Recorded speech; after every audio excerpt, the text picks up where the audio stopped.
Let's continue monitoring what is happening around the country. Voting stations officially closed, as we've been saying, marking the end of special voting for the 2021 local government elections. The IEC in the Northern Cape saying 3 regions completed home visits much earlier for voters who are unable to make it to voting stations. Let's speak now to Newzroom Afrika's Linda Mnisi to give us an update. Linda, a very good afternoon to you. So how have things gone in the Northern Cape? Anything untoward that really is standing out to make headlines?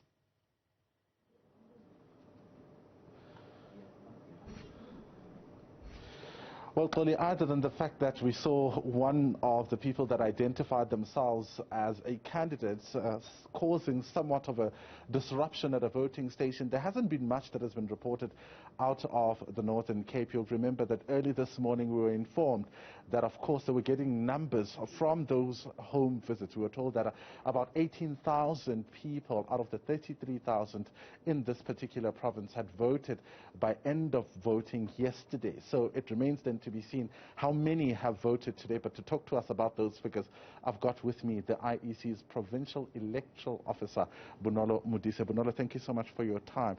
Early this morning we got figures that the home visits were showing up and not so much the people that are supposed to be going to those voting stations. What are the figures saying? What have you noted so far? Well, the numbers that we've got so far indicate that about 70% of both the home and the station visits have been conducted. It is a very encouraging number because it says that out of every 10, 7 people made an opportunity to vote. Tomorrow is still an opportunity for those who were not able to vote either yesterday and today to go to their station and cast their vote there.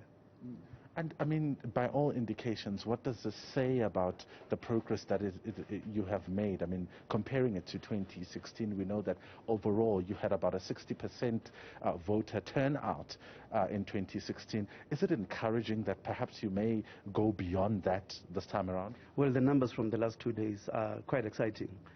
If it is the trend to expect tomorrow, it means that we can easily go over the 70%, and it is our message to voters out there that let them come in their numbers tomorrow to make sure that they make a mark and they contribute to building this democracy.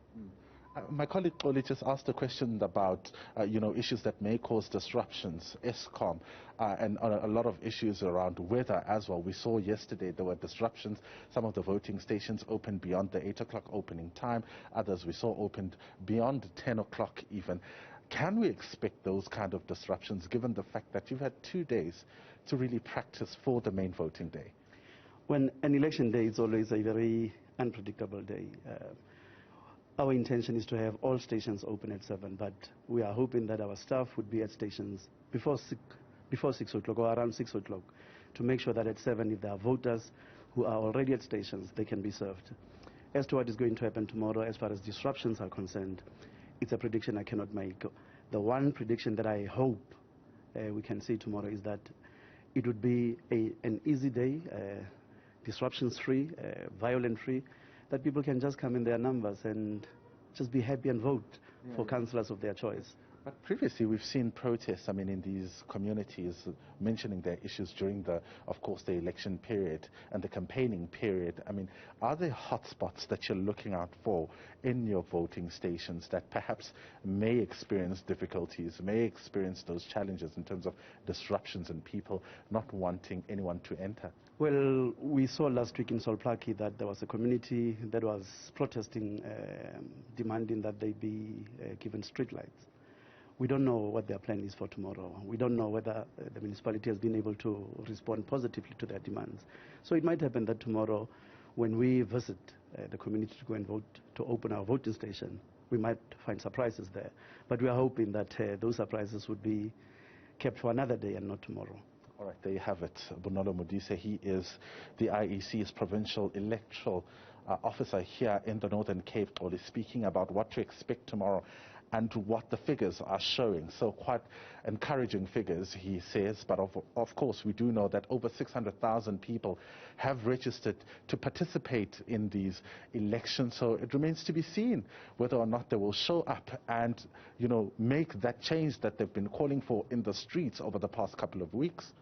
Oli? Mnisi, thank you.